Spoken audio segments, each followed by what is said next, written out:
Hey everyone, welcome to Man Cave Insider episode 10. My name is Dennis Clark. Thank you very much for joining. If you like what you see, make sure you subscribe to our channel. You could also follow us on Twitter at Cave Insider. This is the 10th episode and I wanted to do something a little different. So I'm going to do a top 10. The top 10 greatest sequels of all time. Now, this had to be the second film in a series, not part 3 or 4, not a spinoff, not a prequel. So let's get right into it. Number 10 is Rocky II, starring Sylvester Stallone. This was a sequel to Rocky, which came out in 1976 and won Best Picture. It picked up immediately after the first one and ended with a rematch between Rocky and Apollo Creed, and Rocky winning the heavyweight title. Now, the Rocky series went on to have a total of 6 films and 2 spin-offs in Creed and Creed II, where Rocky trains Apollo's son.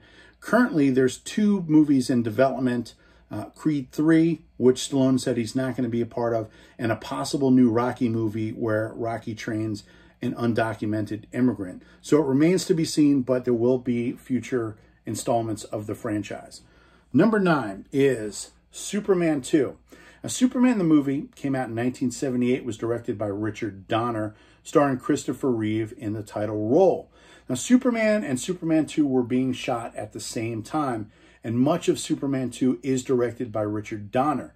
However, with production running long and the budget escalating, Donner was instructed to finish Superman 1, then they would go back and finish Superman 2. But due to creative differences, the producers brought in a different director named Richard Lester to finish Superman 2. And Richard Lester directed just enough of Superman 2 where he was given full credit. However, many people know that Richard Donner was very instrumental in the success of that movie.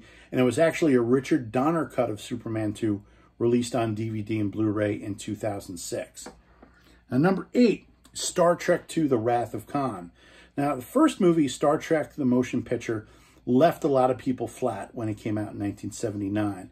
It had more of a dramatic, artistic feel, not a lot of action, was very slow, and was considered by many a disappointment.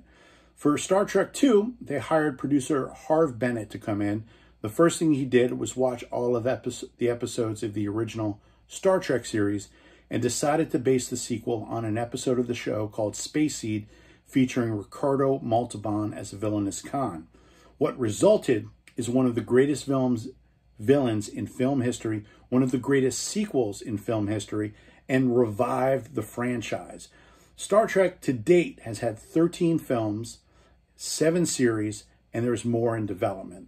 And it was really the success of Star Trek II that brought this franchise into a new generation.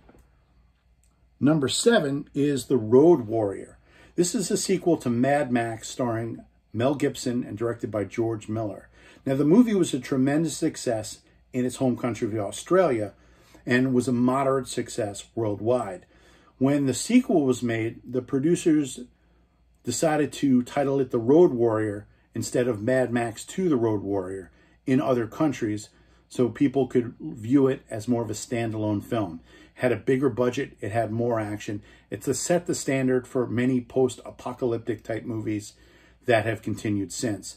Gibson returned in 1985 for Mad Max Beyond Thunderdome, and Miller revived the franchise in 2015 with great success with Mad Max Fury Road, with Tom Hardy stepping in as the title role. Fury Road actually won 6 Academy Awards and was nominated for Best Picture, and it's speculated that future sequels and spin-offs may happen at some point. Next on the list is Rambo, First Blood Part 2, again with Sylvester Stallone. The first movie in the series was called First Blood, which was Stallone's only success outside of the Rocky movies. For the sequel, they decided to make Stallone and the character of Rambo a full-blown, big-budget action hero. The first draft of the movie was written by James Cameron, and it featured a comedic sidekick in the movie that was going to be played by John Travolta. Now, before Rambo came out, Stallone had directed John Travolta in the film Staying Alive, which was a poorly received sequel to Saturday Night Fever. However, when Stallone wrote the next draft of the movie, he decided to focus mainly on the character of Rambo. The premise was Rambo going back to Vietnam to try to free POWs. The film was one of the highest grossing films of the year. And actually in the same year, Stallone also released Rocky IV. So 1985 was a very, very big year for Stallone. The Rambo franchise continued with Rambo 3, took a long break until 2007 with Rambo, and in 2019, a fifth movie came out called Rambo Last Blood.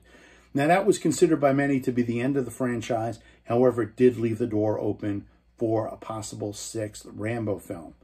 Next on the list is Aliens, the sequel to Ridley Scott's Alien. Now, Alien was a science fiction horror movie that came out in 1979. And the movie did well, but over the years had become more of a cult classic. And the sequel was directed by James Cameron, coming off of the success of the Terminator movie. So this was Cameron's first big budget action movie. And the title alone suggests a bigger movie. The tagline for the film, of course, is "This Time It's War." And it brings back Sigourney Weaver, bringing a troop of Marines back to the original planet and fighting not one, but many aliens, including the Alien Queen.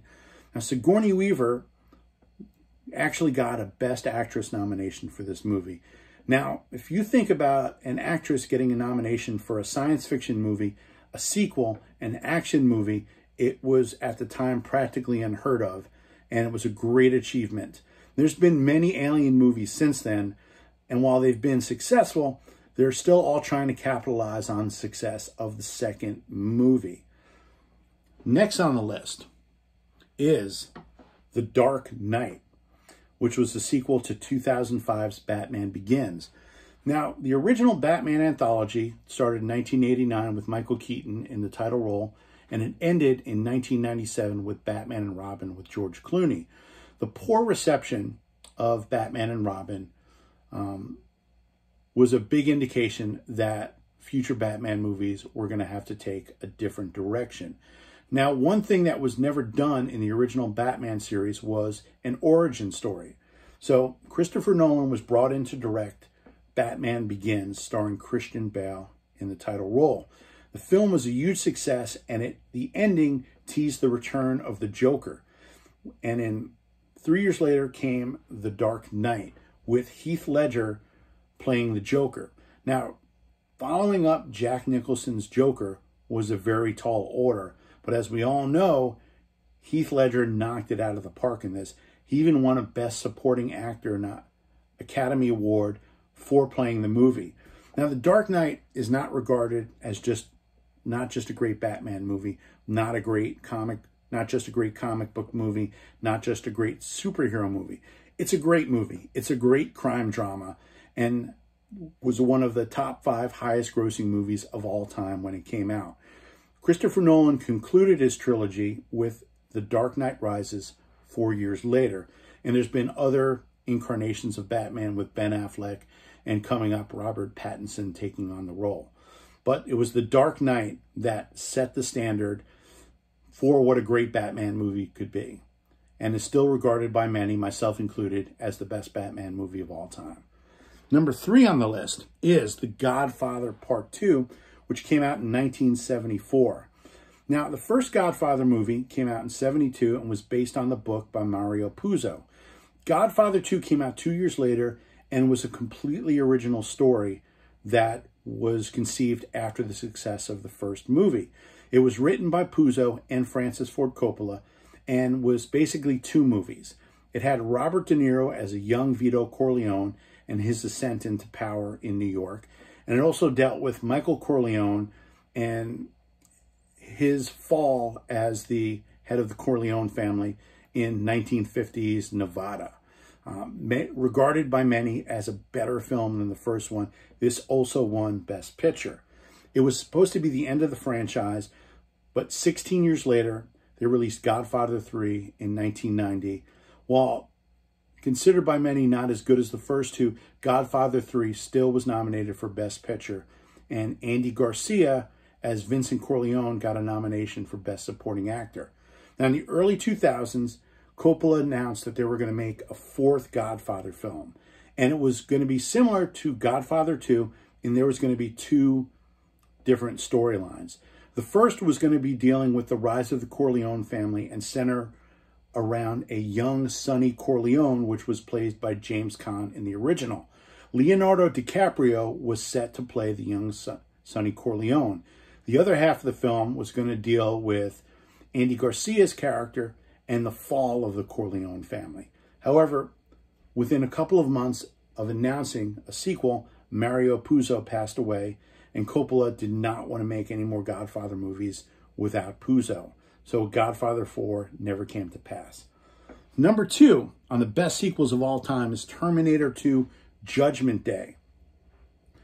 When the first Terminator came out, James Cameron was a relatively unknown director. Arnold Schwarzenegger was not well known as an actor, but more of a bodybuilder. And in the 8 years since, Cameron, with films like Aliens and The Abyss, had become one of the top directors in Hollywood. Schwarzenegger, with films like Raw Deal, Commando, Running Man, Twins, became one of the biggest stars in Hollywood. And the demand grew and grew for a sequel. Now, Terminator 2 was at the time one of the highest budgeted movies of all time.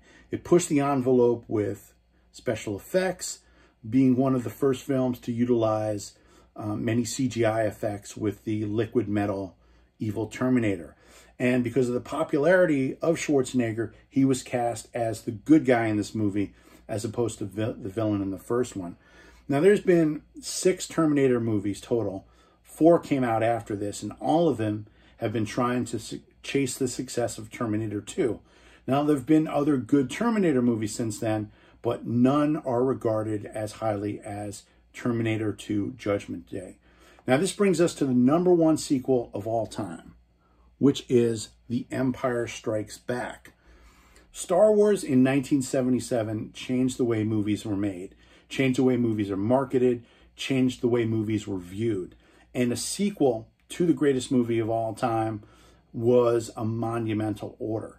Now, when George Lucas was writing the original Star Wars movie, the story was so big, he wound up just making the first third of the movie, and he thought, well, if it's successful, maybe I'll get to make the other 2.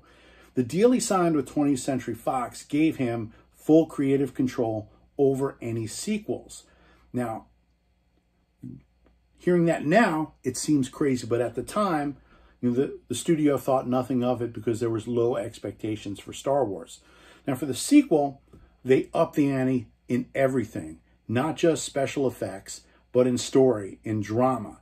This movie set Darth Vader as the greatest movie villain of all time. And it didn't even have a proper ending. It had a cliffhanger ending. Is Han Solo going to live? Is Darth Vader really Luke's father? Now, Star Wars went on to have 9 films in the main Skywalker saga and several spin-offs. But in surveys done and asking people what is their favorite Star Wars film of all time, what always comes up is Empire Strikes Back. This movie took the art of the sequel to a higher level and has been regarded as not just a great sequel, but one of the greatest films ever made. So, that is it. We hope you enjoy this. I'd love to hear your comments. I'm sure I left some things off, but like I said, this is my list. This is my opinions. I'd love to hear your opinions. So that is it. We hope you subscribe to this channel, and we look forward to seeing you on future episodes. Thanks. Bye.